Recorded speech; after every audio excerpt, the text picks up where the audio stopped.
This podcast is sponsored by nobody. Hey dudes, welcome to Splat from the Past, the only 80s themed horror sci-fi show where things can get totally radical. Now, today I will be welcoming the prolific Canadian character actor and acting teacher, AC Peterson. AC has always been one of those, hey, it's that guy. You know, whether he's playing like a prison guard or he's playing a really scary, intimidating bad guy, everybody knows his face. AC Peterson, I mean, I remember him fondly as the gunman slash thief that robs the three guys that end up becoming the Nordbecker beer spokes people in the underrated, forgotten, but yet so hilarious advertising satire beer celebrating its 40th anniversary. And I just remember him fondly for that so much that it's going to be great to have him on today. And he's also been in Stay Tuned, Renegades, Pure Luck, Shanghai Noon. He guest starred on every show, Shot Up in Canada, Kung Fu The Legend Continues, the Alfred Hitchcock reboot, TNT with Mr. T, the War of the World series with Ann Robinson, another past guest. And he's just done so much. And like I said, he teaches acting, and it's going to be an honor to have him on today. I can't wait. We were supposed to do this last week, and then something came up, and we're going to get it done today.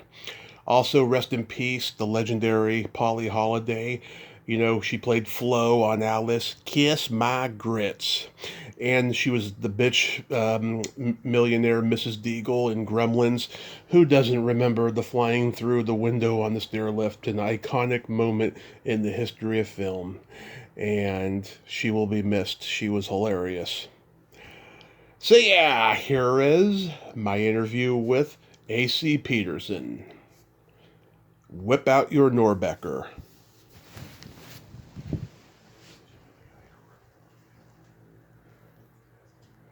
Hey AC, welcome to the show, sir. How are you today? I'm good.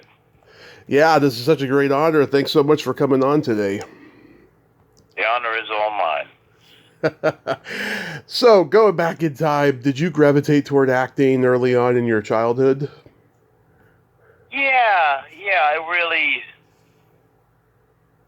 I felt that strange pull, being drawn to it.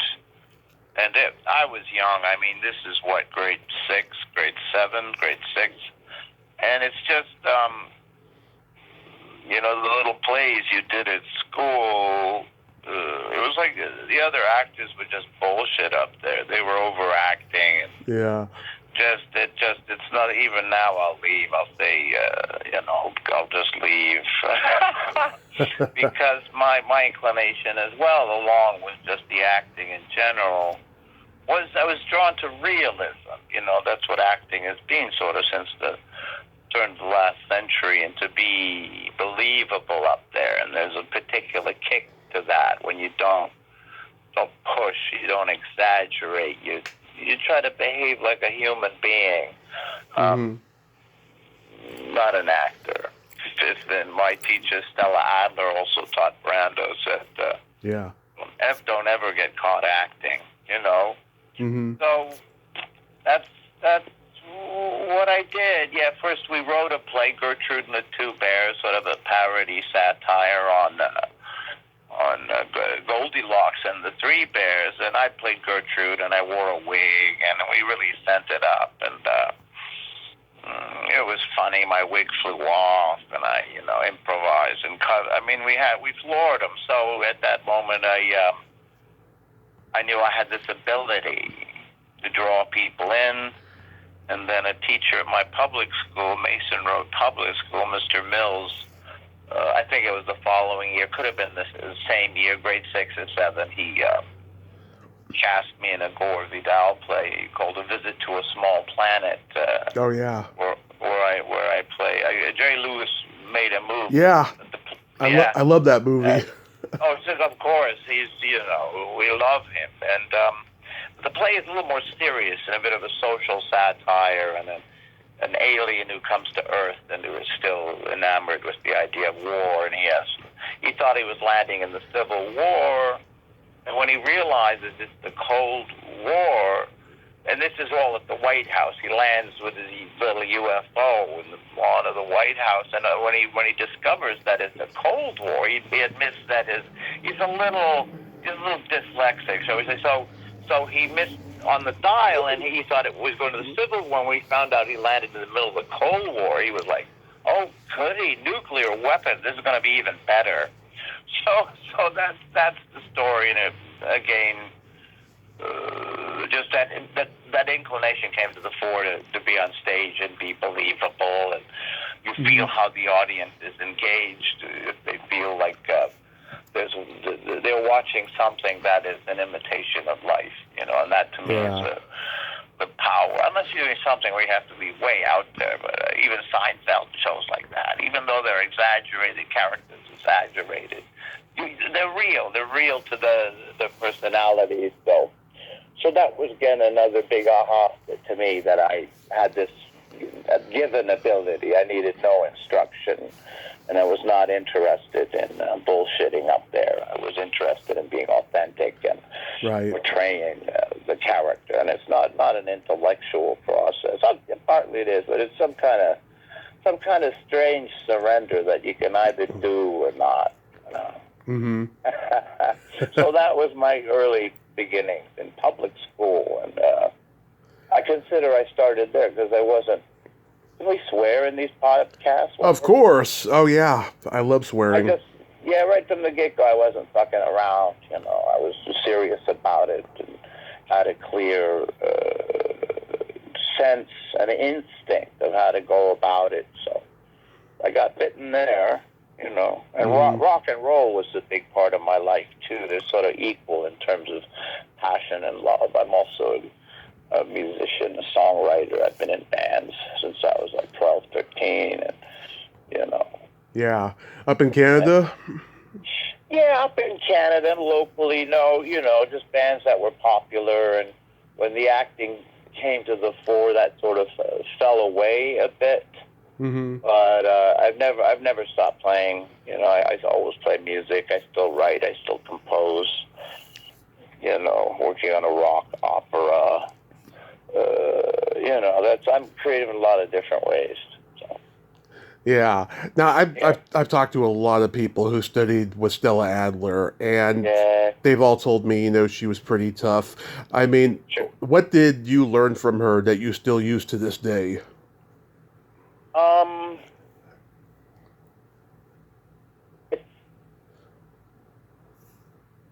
It's about putting yourself in the environment and the social moment of the play.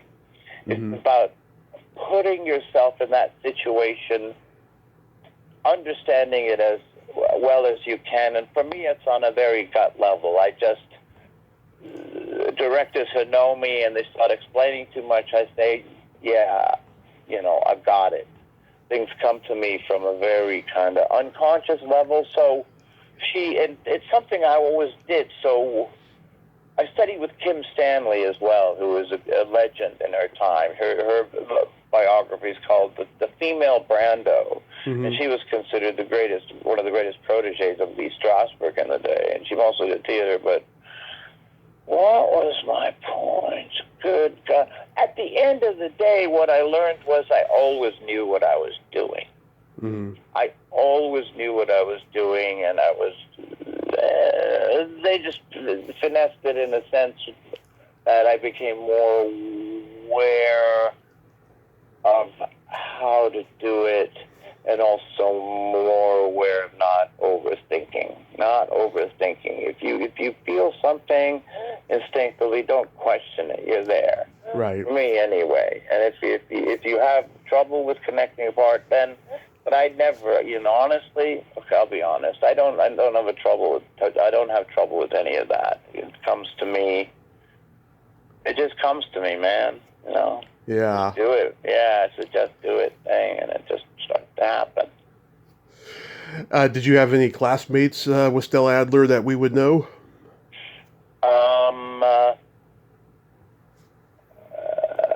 Matthew Modine. Oh, yeah. Yeah, so I knew him. We were with Stella at the same time. And then with Kim Stanley, it would have been, I always forgot her She's the gap tooth ex model who was in the Gigolo film with Gear. I can't think of her name right now. So she was another one that was. Lauren Hutton? Who is it? Lauren Hutton? I think it's Lauren Hutton, yeah. Lauren Hutton was both at, with Stella and with Kim, because I think it was just at a point where she was like seguing from the modeling more into the acting, you know. Right. So yeah, she was around. So that's interesting. Yeah, I always thought that her looks overshadowed her talent. She is a very talented actress, Lauren Hutton. Yeah, she is. She's very interesting, very compelling. Yeah. Yeah, it's funny. In 1984, the first movie you were in, Matthew Modine was in with Diane Keaton and Mel Gibson, Mrs. Soulful. Well, I'll tell you, because for those gigs where you just sort of, that was what they call silent on camera character. So you don't have a line, and I'm going, holy shit. Mm-hmm. Here's Matthew Modine. He rose really fast. And he's there with Diane Keaton and Mel Gibson as well. And I'm going, holy. And so they threw me a line. They saw that I was buddies, so they threw me, I think it was my first line that was eventually just overdubbed, you know, instead of somebody else's voice altogether. But it was a good move for me. Yeah, he rose up real fast with Birdie and On It Goes, you know, great actor, very, very handsome, and he was good in class too. I remember him. I think he did a scene where he smushed a guy's face into a birthday cake. You know? Yeah. But he was just good. Again, just that innate natural ability, you know. Yeah. Yeah. So my dad's a lifelong beer drinker, and we used to watch beer like all the time when I was a kid. It was on HBO a lot in my early years. Oh my God! Yeah. Yeah. What do you remember about making that movie? I remember it was a great experience. It was sort of my first sort of big break of playing a large part or like a guest part on a movie. And I remember before they brought in Hot Lips Houlihan. Yeah. I forget. Loretta Swit. Loretta Swit. Mm-hmm. Like for the first 2 weeks, we were shooting with Sandra Bernhard, you know, the comedian. Yeah. Yeah. So she was there for a couple of weeks, and she just, I guess, came off of King of Comedy. And I saw she was unhappy, so she eventually just took the wardrobe and split. just bailed out of the movie. I said, oh, that's pretty good. You can do that. Yeah. And then they brought in Loretta Swit to take over that part. So that was interesting. So, of course, we had to shoot stuff over again. So that's usually doesn't, oh, no, I shouldn't say that's often happened. I've gone back and reshot stuff. When I was in, I know this much is true, with Mark Ruffalo, our set burnt down. Uh-huh. There was a car, an auto sale, what do they call those? A car dealer. Beautiful cars. What are those cars they're like sort of the cross between a car and a pickup truck. I forget the name of them. SUVs. What are they? SUVs? No, not SUVs. No, this is more 60s, 70s. It's low. It's a sedan, and the back becomes is like a pickup. Anyway. A Jeep? Not a Jeep either. I don't know. But there was a lot of vintage cars because for the movie the series was set in 72. Uh-huh. And I saw it. I looked out of my hotel, and you could see that you didn't see fire, but you saw it reflecting off the clouds above from our, real close to the location in Poughkeepsie. We were in Poughkeepsie, but then in the morning we got the call saying, don't show up to work today. And then they had to rebuild it with a green screen, so I went away for a couple of months, and we came back and I had to start shooting stuff all over again. And this is the kind of director who shoots and shoots and shoots. So a lot of my stuff ended up on the cutting room floor, but Catherine Hahn played my daughter. Melissa Leo was there, and it's always any of Derek Cianfrancois seems to hire people from the actor studio, and so there's always that deep connection there. Because I also come on. My parents are genetically, I come from that whole part of the world where so-called method acting or realism or psychological realism or kitchen sink drama, all of those things that they call modern day acting. It came from there. Mm-hmm. You know, it came from Northern Europe, and my parents are Estonian, and you know, Stanislavski was there, and Ibsen's up the coast. You know, so anyway. And so I realized late in life, well, wait a minute, I'm from where all that shit came from, you know. So. Did Rip Torn talk to you? Did he give you any advice on that set?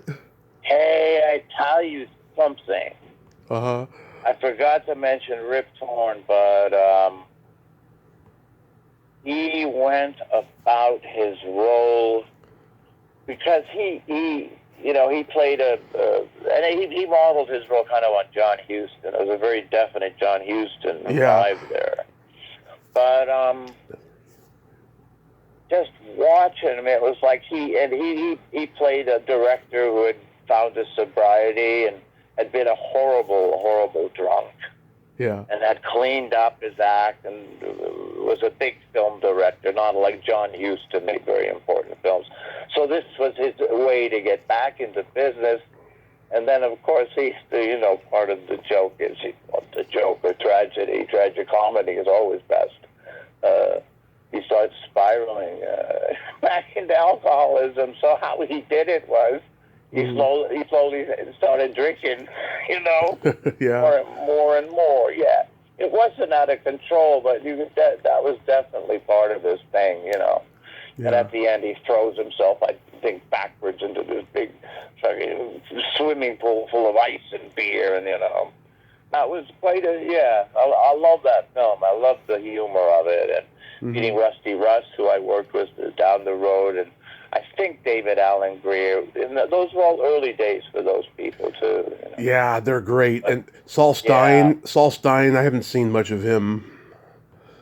Which one? Saul Stein, Saul Stein, yeah. I haven't seen much of him. Maybe he's doing something else, but but nonetheless, as a young actor, man, like working with Rip Torn, you're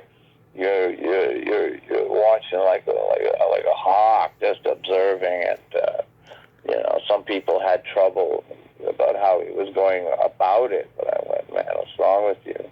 It's like whatever it takes. That was pretty special, yeah. I just love how the beer company is so cheap. They have to hire the real thief to be in the commercial. It's hilarious to me. It's very funny. Well, they're the heroes. I'm the thief. But they end up rescuing the bar, and the gun goes flying, and they're passing, all that kind of, visuals, the shtick, jokes. Yeah, that was fun. Yep, whip out your Norbecker. That's a great slogan. Whip out your Norbecker, man. No kidding. And it's the kind of films that don't get made nowadays. I know, it's a great satire of the advertising industry. Totally, and I think Patrick Kelly came from that world too. Patrick Kelly, the director. Not sure if he wrote it as well. It's a part in it, but that was interesting as well. I love this TV movie you were in, Doing Life. Tony Danza plays Rosenberg, the guy who became the first convict to become a lawyer.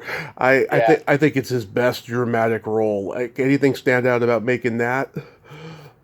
I could say it was more the location, because they shot it at the Don Jail in Toronto. Mm-hmm. And I had this strange experience where I was, we were right there, and we were right around the area that used to be Death Row. And I remember it may have been done for a movie, but there was part of the wall was spooned out, and graffiti like "God help us," and so I was roaming around. I had some free time, and then as I was leaving the sort of area to go outside to the courtyard, I got out in this big room, this big cement room with cement stairs going down, and then there's a certain point in the stairs where this chill just ran through my body like a cold chill. And I looked around, I realized this is where they used to have the gallows. And where I felt, and I didn't fully realize that at first. And then as I looked around, I realized, well, where I felt that cold chill was about the place where the rope would, snap your neck. Yeah. So that was, and of course with Danza, of course, but with, I was very young there, so it's always interesting working with significant people, significant actors, and you're watching like a hawk. Like, for example, I was in a film with Harry Dean Stanton. I don't know what I did in it, but what a lesson in relaxation. Mm-hmm. Just watching him, he's just chill as can be. And then I wasn't in that scene, but I really had to watch him work, and he was playing pool, and just the same thing. Relaxation is one of the most important things to learn. It's sort of a critical thing to learn to do as an actor. That's where everything comes from. That's where you really intend. When you watch actors like Brando or James Dean, or you see that there's an aspect to them that's just like really loose and open, And the more intense the scene gets, the more you really have to relax. Otherwise you get a cramp. Yeah. You guest starred on the 80s reboot of Alfred Hitchcock Presents. I've talked to Mary Beth Rubins, who was also in that episode. She told me that she had a huge crush on David Cassidy when she was a teenager, and the fact that she got to work with him was just surreal. What was your experience like working with him? Indeed, it was surreal, and he had on really thick glasses, and he was no longer a teenager, Yeah. From when we were watching, what was the show that they were in with the band and the bus? The Partridge Family. The Partridge Family, again, and being a rock and pop and music fan, I watched that show too. So, seeing him as an older guy and playing his roadie too, which was kind of neat. And, he's a very, very, very interesting guy. It's always a shock seeing these people when they're older. Yeah. Right, because he was, a teen idol. Yeah. Yeah, and Mary Beth was lovely to work with. I can't remember. What did she play in that? Do you remember what she played in that episode? She's the love interest. Oh, yeah, I didn't have much to do with her. Most of my interactions were being his handler. The handler and the bodyguard of the rock star he portrayed. So yeah, I vaguely remember some, but I wasn't involved. Moments like that, I wouldn't be there. Mm-hmm. Yeah. What was it like working with Mr. T on TNT? It was amazing to have him play a lawyer. Just interesting in that way too. I didn't even, we were sort of rehearsing a scene. He hadn't really arrived yet, and I turned around, and he's like dressed in a suit. Unlike, he's usually with the chains and the leather vest and the whole, he's had the same haircut, and he's like, I'm a lawyer. I'm her lawyer. And all these, it was just a great moment to see him like a whole other side of Mr. T. Yeah. And he was a sweet guy, too. We had, Yeah, he's a sweet guy when he's not playing his persona, I've been told. Yeah, fool. That whole fool business. Yeah, did you know the producer, Rob Ward? I don't know. Okay, because I've had him on. He's like a huge historian about Western movies, and he's got a YouTube channel called A Word on Westerns, where he like interviews all these living actors who did Westerns back in the old days. Wow, yeah. Yeah. How about working on The War of the Worlds? Is that where I played an alien, I think? Yeah, you did. You played Alien Hunter, actually. Yeah, your slant is more the sci-fi stuff, right? I love sci-fi. I love horror. Yeah, but I also love comedy, of course. Yeah. So that was, the interest. Something in there about getting on a bus and shifting into Alien and the whole alien human thing and playing like some kind of a soulless, world-dominating creature from the depths of some fucking where of space, I guess. Mm-hmm. So yeah, that was interesting. That was again early on. Yeah, you're digging up stuff, and I'm going, oh yeah. Ann Robinson, I got to be her first podcast interview, and I met her in person like a week later at a convention, and she gave me a free autograph. Very nice lady.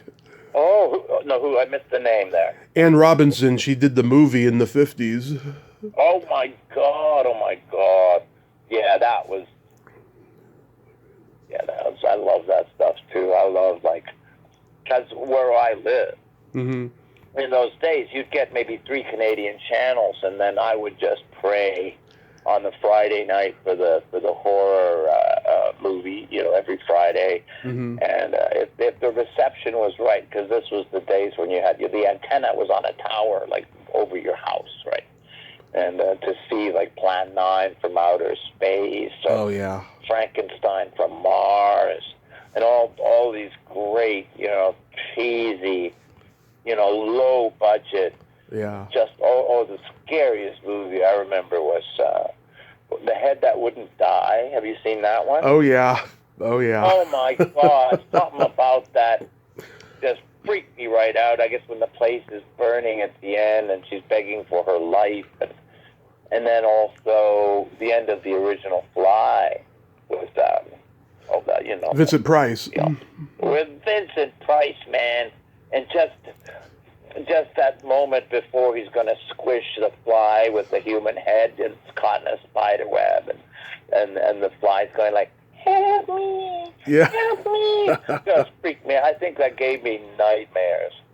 The Exorcist, you've seen The Exorcist too, that was, Of course. good God, that was balls to the wall, that film, man, holy moly, yeah. People asked David Cronenberg, "Why did you remake The Fly?" He said, "Because the first one was awful. I wanted to make the best version." Yeah, and that was something else too. That was something else. Yeah, the Cronenberg version. Yeah. Oh yeah. So the Wise Guy experience, yeah, you were in the pilot, and they didn't bring you back until episode 21. But did you know that this was a great series? I didn't know. Honestly, I didn't follow it that much. I watched it a little bit, but then years later, I found I forget his last name. I was reading for something for him, and he said, Stephen Cannell? What's that? Stephen Cannell? Not Stephen Cannell, no. It's Shell something, and I'll remember it when I think about it. But I read for him, and he said, the hardest decision we had to make was to not bring you back because you didn't live in Vancouver. And I'm like, I would have moved back to Vancouver. It's funny how these decisions are made, right? Because I guess with budget restraints, there's a certain amount of people they have to hire as locals. Mm-hmm. So they hired me for the beginning. I remember meeting Ray Sharkey. Yeah. He was an interesting guy, very tragic. You could see that he was trying to clean up. He had problems with heroin. So Yeah. that was cool meeting him because I always thought he was good. I think he played in a movie about Jack Kerouac. Which I'm a big fan. That whole beat era has a whole influence on any of us bohemians, any of us hippie beatniks, Mm-hmm. Yeah, man.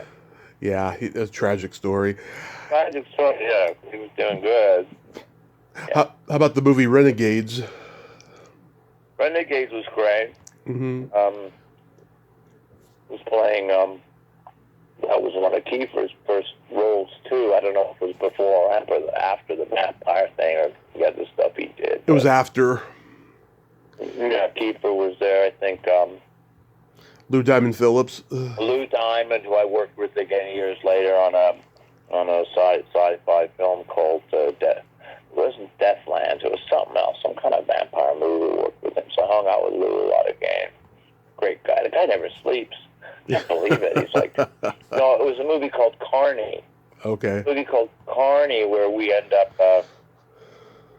kind of inheriting through devious methods a sort of a dragon. Mm-hmm. Dragon that then gets loose, and then I have to run around the forest trying to kill it. I'm the carney. I'm the one who runs the carney. So that was pretty cool, and working with Lou. Yeah. Jack Shoulder directed. I've had him on. He's an interesting guy. Yeah. What, he directed Carney, right? No, he directed Renegades. Renegades, yeah. Oh, you've had him on. Where's he? What's he doing? What's he done? I just podcast interviews. I don't think he directs anymore. I think he's retired. Oh, yeah, sure. Why wouldn't you, right? There's a point where I guess you have to. Yeah. But, yeah, that was, very cool. You worked with Martin Short and Danny Glover on Pure Luck. Yeah, Pure Luck. Yeah, that was pretty funny, man. I'm like, I remember asking where sort of in the chairs they're waiting to go on. I remember saying to Danny Glover, I'm kind of like, well, how's it going? Mm-hmm. And he says, well, my agent's here. So that's like a big deal for your agent to visit you on set. So it must have been in the early days of his career, too. And I worked with Martin Short, and I forgot to mention this because we were having other conversations, and how I always do. Mm-hmm. But one of my first roles was playing Edith Strictly's double in SCTV. Really? Yeah, this would have been 1980, and it was about my first role. And Martin Short was there playing Johnny Nucleo, and it was the Towering Inferno episode where this is a restaurant that's built atop a nuclear power plant. Mm-hmm. It's a tower way up in the air, and it's built on the thinnest building in the world. So it begins. I met John Candy too. We ended up closing the bar in that Magda Studios in the suburbs here in Scarborough. Wow. And we just spent hours talking. He was so friendly and so ready to give advice to a young actor. So that was, and this is before he really took off. Mm-hmm. Well, this is in the early days of his career as well. But yeah, we shut the studio bar down. It was very cool. Very cool. Very glad to have met him. So again, so sad. He died way too young. 42. Too young. I'm a huge SCTV fan, and God, the impact of generations that show left on people is astounding. I'll tell you. Yeah. Well, it set the template for Saturday Night Live as well, right? It was They were on at the same time, yeah. They are the same, yeah. So. Yeah, I mean, there were people on SCTV who had either auditioned or was considered for Saturday Night Live but didn't get it. Yeah, I think Martin Short was on Saturday Night Live for a while. Yeah, later. He was actually offered to do it when Aykroyd and Belushi left, but he was doing a show out in L.A. called The Associates, and so he had to turn it down. It would have been interesting to see him, though, replace those guys, Yeah. Oh, yeah.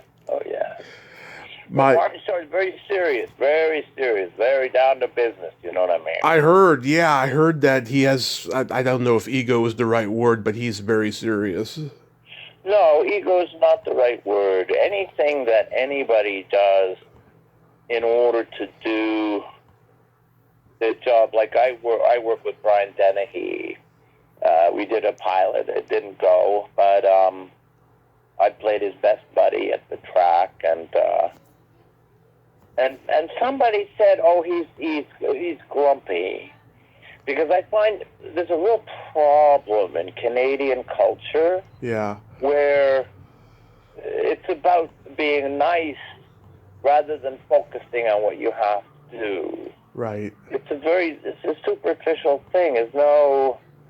My background, I was born in Canada, but my background is European, and some of my greatest mentors and teachers were from Estonia. Right. And they were at the top of their game, and they had to leave because the communists were coming, you know what I mean? And right. what communists do to successful people, whether you're successful in business or the arts, anything that represents the old guard, what do you think they do with them? They kill them, or they send them to Siberia. You know what I mean? Anyway, wow. That's besides the point. But I had the luck and good fortune to work with some of as great as Stella or Kim Stanley, because they come from the land of realism. They come from the land of Stanislavski. Anyway, so I'm so glad that I did plays in that community as well. A little later on in my life, in my 20s, did some really important plays. My dad took me to see Stay Tuned when I was 9, and Well, I love that wrestling sequence. It's awesome, and uh, I've heard nothing but good things about John Ritter. And God, that guy was such a genius. What stands yeah. out about him? Against, serious. But both everybody's serious. It's great, and I love Hmm. it. I don't give a shit about being friendly or even though everybody is friendly, everybody's nice. Yeah, But again, yeah, he was, yeah, working and it, man. Pam And Dauber. Bruce, yeah, Yeah, Pam Dauber and Peter Hyams. He is such an underrated director. yeah, yeah. I think he gets a lot of flack because he likes to use, you know, he likes to use like natural lighting instead of, using actual lighting and stuff. I think when he passes away, he's going to be looked at as a pioneer, though. Wow, what has he done lately? I haven't been following him, but what has he done in the last little while? I know, I'm sure he's retired. yeah, retired as well. And I mean, these people sometimes don't do films for 10 or 5 or 10 years. Takes a long time to get a project Yeah. on. Yeah, Now you worked with David Carradine on Kung Fu: The Legend Continues. yeah.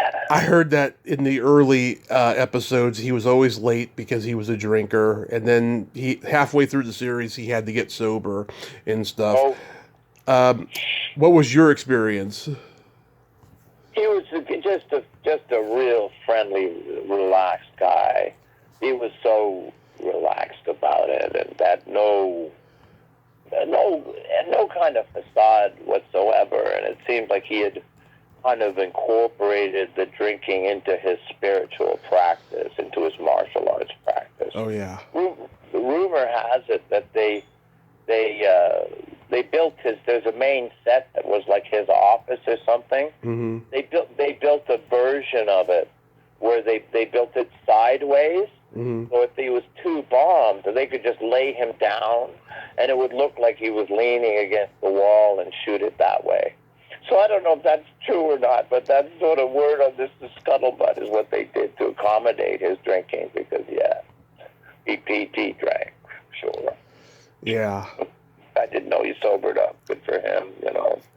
Yeah. Oh, I interviewed one of his wives, and she told me a lot of dark stuff. I'll tell tell you. me. Can you say it again? Or Well, I mean, everyone knows about how he died. He was into kink, and yeah, yeah, she said he was, a sex addict pretty much, and he was just addicted to doing kinky things like that. She wrote a whole book about it. oh my. What's her name? I'm gonna get the book. Marina Anderson. Marina Anderson. Yeah, look good. Anything stand out about The Outer Limits with Ali Sheedy? I was there so briefly. Hmm. But Allie, again, very friendly and sweet, and just always a thrill meeting these people. And she had such a body of work from a young age. So yeah, very nice person, very nice person. And Mario as a party directed. He did a horror movie called Deadline back in the early '80s. That was really interesting. Oh yeah, Mario Azzopardi's a great guy. He's a big fan. He's hired me a number of times. Yeah. I figured you worked with him a bunch of times. Yeah. Yeah. And Michael Sarrazin was in that episode too. He was a Canadian actor that got hot for a minute here in the States back in the mid '70s. He hosted Saturday Night Live and everything, and then Yeah. nobody remembers him now. It's sad. Yeah. What happened to him? Do you know? Have you looked into it? I have no idea. I know he's always worked, but he's been in a lot of lesser known stuff, B movie, Yeah. TV movie Yeah. stuff. Yeah, but he was hot for a minute in the '70s. Yeah, I remember. He was good. I mean, he's an actor you remember. The Gumball Rally. Yeah. Oh my. Stargate SG-1, Richard Dean Anderson. Yeah. That's right. Yeah, that's right. And what the conflict there is so interesting because they're from the future. And I'm in the medieval. Is that the one where I'm feeding the virgins to the reptilians or something? Is that one? I don't know. I don't know. I never really watched Stargate that much. Oh yeah. But I was just curious about it, though. Yeah, you play a guy named Cannon. Yeah, that's right. Yeah, it's medieval. It's almost like a period piece within a sci-fi thing because I'm sacrificing young girls to the reptilian who eats people. Yeah. You know. Anything stand out about Shanghai Noon? Just Jackie Chan and Owen Wilson. Just Owen, the way he would riff, and it'd just be so funny, and you can't laugh when you're shooting. So that was great. He's brilliant. Yeah, and I remember Jackie Chan just kind of hanging out, and he had a dog, and he had his fellow stunt guys or assistants. They'd be always practicing moves and stuff in the background. And I'll tell you a story about Jackie Chan's, I think, first. Okay. I studied with Master Wong, too, who was in the first Bruce Lee movies. Oh. But anyway, so this is Jackie Chan. So this is Rumble in the Bronx, which I think was his first foray into the North American cinema we broke through. But yeah, first big one. Yeah. First big one, yeah. And my friend was a PA, and just would sort of closing things up at the end of a day's shoot, and he sees somebody way in the back corner of the parking lot where all the vehicles would park, and he starts walking towards this guy because my friend's responsible, of course, the security. Went, hey, what are you doing there, buddy? And the guy turns around, it's Jackie Chan. Mm-hmm. He's helping to sweep up the parking lot, sweep up that the what do they call the circus, clean. It was Jackie Chan sweeping the parking lot, cleaning it up before he went home from work. So that impressed me. That degree of humility, Yeah. Yeah. So do you teach acting, right? Oh yeah, that's a passion of mine, definitely. Yeah. Yeah. How long you been doing that now? I was doing that since somehow, I think around 1990, I got sort of dragged into it. I was really resistant to it because I was like, well, you're an actor, you can't teach. And then, but that prejudice against myself was erased pretty quickly when I found I could do it and I could transmit to young actors how to be real. It's a simple thing, I found in my experience and going to university in Canada and stuff like that it was a little stagey, you know what I mean? The acting was a little stagey. Mm-hmm. And because I went to York University as well, and I lasted there a few years. I got to get out of here. That's when I went to New York and studied with Stella. But I have this knack. Yeah, I'm going to try to find a way to bottle it, but I love to do it. Not many people do, and I come from this tradition. I come from Stella. I come from Kim, and I come from all the different, because there's sort of an argument that Stella had with Lee Strasberg was very much about sense memory, using your own memories and stuff like that, and which is okay. That's fine. You do that anyway. And Stella Adler was more, as I mentioned, about building a relationship with the circumstances. Where are you? Who are you? What is it? Is it 1952? Whatever it is. What like looking at what were people's attitudes towards sex, marriage, money, all of these kinds of things. So, and then you develop the ability to be able to respond to circumstances, the imaginary circumstances, on a visceral level. What's my point? But it's all usable. So yeah, I just found out I could do it, and I'm good at it. And people would have revelations. The best compliment I ever got was Alan, because that's my other not real name. Anyway, yeah. Alan, one class with you is better than 3 years on the psychiatrist's couch. That's about the biggest compliment you could get, right? I said, okay, I'll run with that, So that is an original one, I have to say. It's about learning how to be vulnerable without being concerned about it. Mm-hmm. Learning how to be like as if what's happening is real, not letting the fact that cameras are on you, crews are on you, or if you're in a theater with hundreds or thousands of seats, to not let that throw you. To put and relax. Say how to relax. That's a big one. If you relax, you find things start happening on their own, in a way that surprises you, and that's always the best. That's always the best if it's as you're discovering it as it's happened in the audience, whether it's on the big screen or whether it's in the theater. When the audience shares in that experience. That's like Rod Steiger and actors and all those actors we love, Daniel Day or Sally Field. They have this ability where you're drawn in. It's like a lens to the state of humanity. I call myself a social anthropologist. Yeah. I'm digging in there, trying to figure out what it's about, man. Who are we? Why are we? Yeah. Why are we here? Why do people do the things they do? So, do you have anything upcoming you can mention? I have a few series in development that I can't really, of course you can't talk about that stuff. Right. So, yeah, I'm waiting on those to happen, but meanwhile, I'm in Tulsa King with Stallone. I'm in the first season of that, playing his boss. My mom loves that show. Yeah.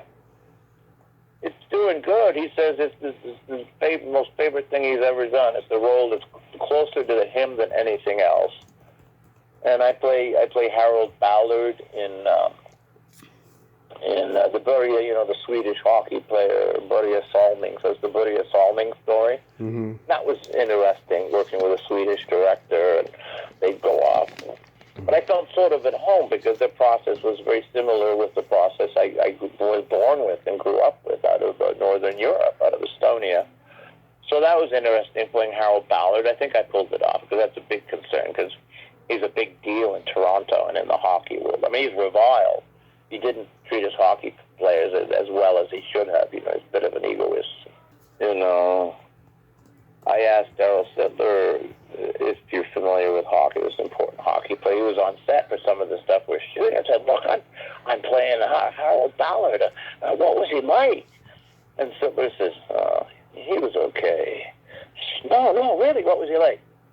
He was okay. He didn't want to say anything bad, but I just got so much from the way he said it in terms of, getting a grip on the character. I was concerned about pulling it off. I feel I did. So, so that's that one. And then I'm also in the Trades, which is sort of an offshoot of the Trailer Park Boys, a whole new deal. Nice. And, that's all I can think of now. I forget stuff, too. I'm on to the next, so. But right now I'm just developing things and writing and trying to get some other things going here, so that's where it is. And, yep. Beautiful. Well, AC, I thank you so much for coming on today. This was great. I'm glad we finally did this. Absolutely. You have yourself a great day and be safe out there. Yeah, baby. Stay dangerous. Stay dangerous. Okay. Talk to you later, man. Talk to you later. Bye-bye. Okay. Bye. Well, there you have it. AC Peterson, ain't he a cool dude? Oh, what a nice man, huh? And an interesting man, too. Nice little anecdotes there about working with icons. And he's still doing what he loves, and he's teaching. And, yeah, that was a fantastic interview. I enjoyed that. Well, until next time, this is Tommy Throwback Kovac saying, there's no shame in living in the past because the present sucks. Later, dudes.